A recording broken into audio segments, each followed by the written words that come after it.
stupid, ugly, fat, disgusting, girly nerd. These words are used by people around the world. Most of the time, bullies use these words to hurt others. In high school, I was called these names, and I was bullied for a decent amount of time.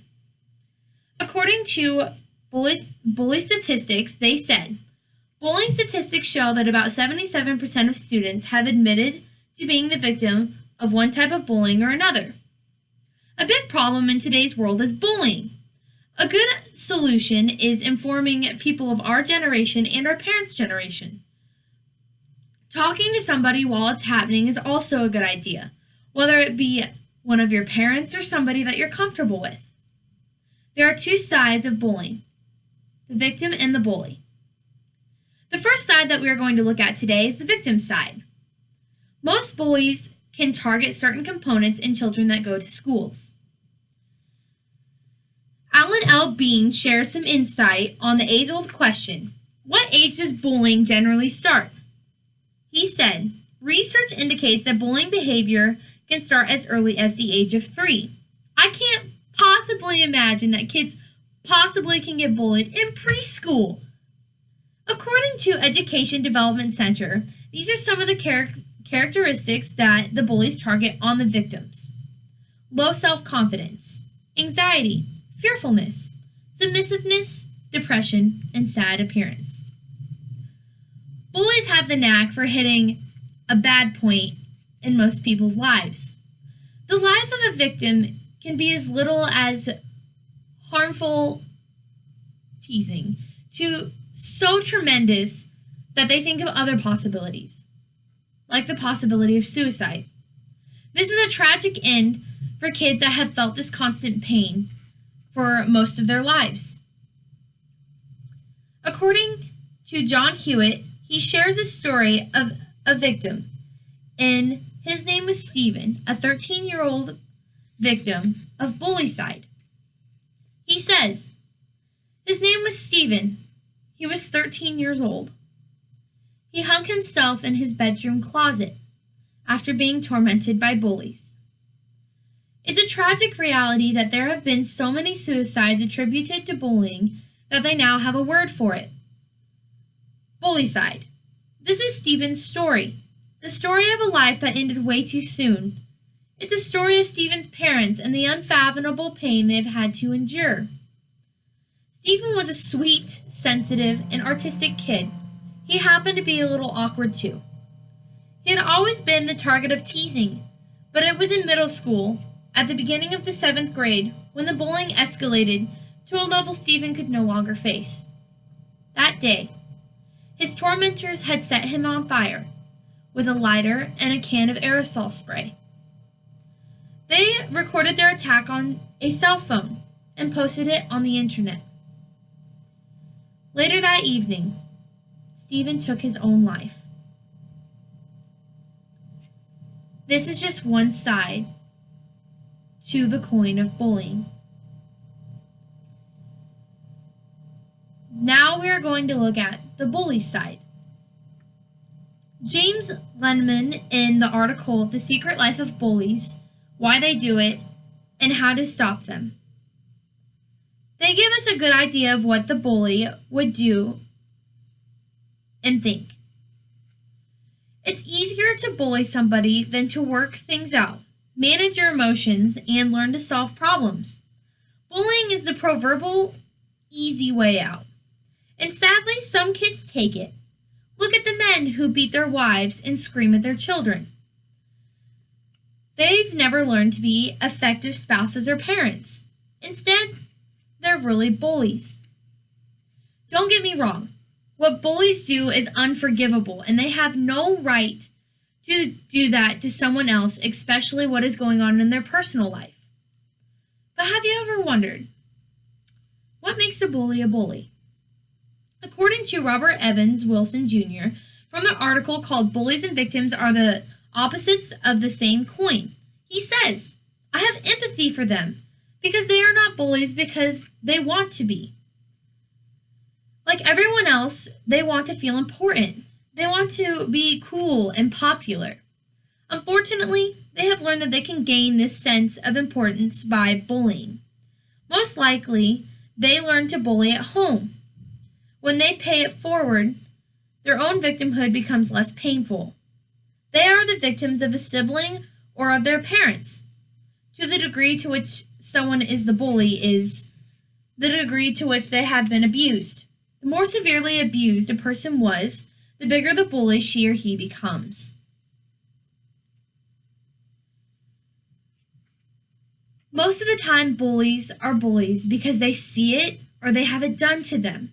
It's a vicious cycle that keeps going round and round. According to Lynn, in the article called Redemption, we learn what it was like for him while he was a bully.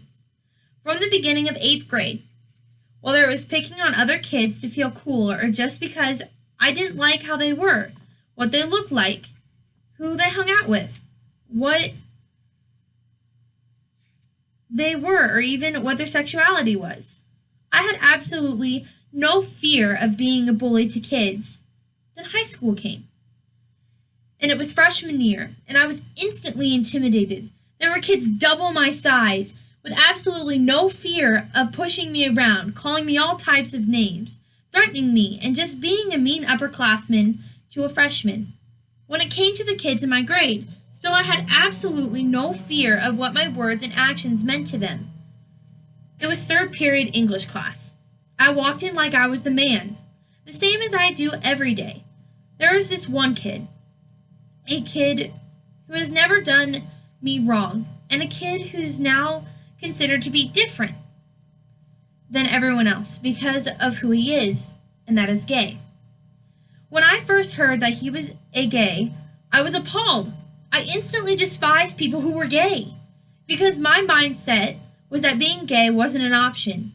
Anytime he would do something, I would try to attack him and make him feel horrible about himself. I was bullying some kid that I never knew before this year because of one lifestyle choice. Between the two of us, I'd say to my other friends, "What a faggot," or make fun of the fact that he was gay. And I say things like, "Oh yeah, homo." And I remember saying things like this to his face, even with the fact of a jerk like me harassing him all the time because of one difference. He would still try to respond back at me to show me that he wasn't being affected. And that angered me. All I wanted to do was to make him feel like that. Now I look back at 8th grade through sophomore year. I look at how I've grown now, and reliving that how I treated him, along with others, makes me feel like a horrible person. It makes me feel like I don't deserve respect because I didn't give kids respect at all in those 3 years. This is a special case. Most bullies don't realize that they have done wrong, and this is not a reliable solution. Most people think that curing bullying would be easy. Wrong! Bullying you can't just throw in there. It has to have a more bigger solution than just snapping your fingers and it being done. According to the National Bullying Prevention Center in the article, Young Student Leads Movement, they say, 13-year-old Mai in her 3rd year of promoting national bullying prevention month in October, Mai organized 2 significant events for 2017. On Saturday, October 21st, Mai held a charity ride at the Soul Cycle in Calabasas, California, to raise funds for Pacers National Bullying Prevention Center. The studio was vibrant in orange, the signature color of bullying prevention, with orange balloons and graphics, and all participants received the official orange Create a World Without Bullying shirt. To promote participation, Mai wrote personal notes to key faculty, sharing why the day is so important. She handed out posters and flyers to display all of these all over campus. A result of Mai's influential leadership, Unity Day is now an annual official date on the school calendar. This little girl showed a bigger solution than all of us can take from her. She showed to her community and showed her school how bad it felt to be bullied and how she never wanted to be bullied like that again. We could learn a lot from her. She is step one, spreading awareness. According to Education Week teacher in the article Cyberbullying Solutions, they say cyberbullying defined as willful and repeated harm inflicted through the upset computers, cell phones, and other electronic devices is a complex form of adolescent aggression, and a force that nearly every educator today will have to reckon with, according to criminal justice experts Samir Huja and Justin W. Patchen in their book Bullying Beyond the Schoolyard, Preventing and Responding to Cyberbullying. They detail the ways teenagers are using technology such as email, social networking sites, and smartphones to engage in online bullying. But among other things, spreading rumors, altering photos, and bombarding victims with threatening messages, the effects of cyberbullying can be devastating, as Hujrar and Patchen, who spent much of the last decade researching adolescents' online behavior, explain cyberbullying can lead to school problems such as tardiness, truancy, eating disorders, chronic illness, self-esteem problems, and aggression, depression, interpersonal violence, substance abuse. Since 2006, there have been several high-profile cases in which teenagers who have experienced cyberbullying committed suicide. There's been less definitive info on what to do about it. Hinju and Patchen's book is an attempt to bridge the knowledge gap. The authors argue taking the tech away when cyberbullying occurs. They well-intentioned response from many parents is ill-advised. This is a big solution for cyberbullying. Most people in our parents' generation don't know anything about this. They didn't have this kind of technology. And now there's bullying face-to-face and there's hiding behind a computer screen. In conclusion, when looking at everything that we talked about today, it is not right for bullies to bully our victims. But realize that our bullies are also victims. They also have been a victim. But you have to draw a line that you cannot be a bully just because of what has happened to you. You have to live and grow from it.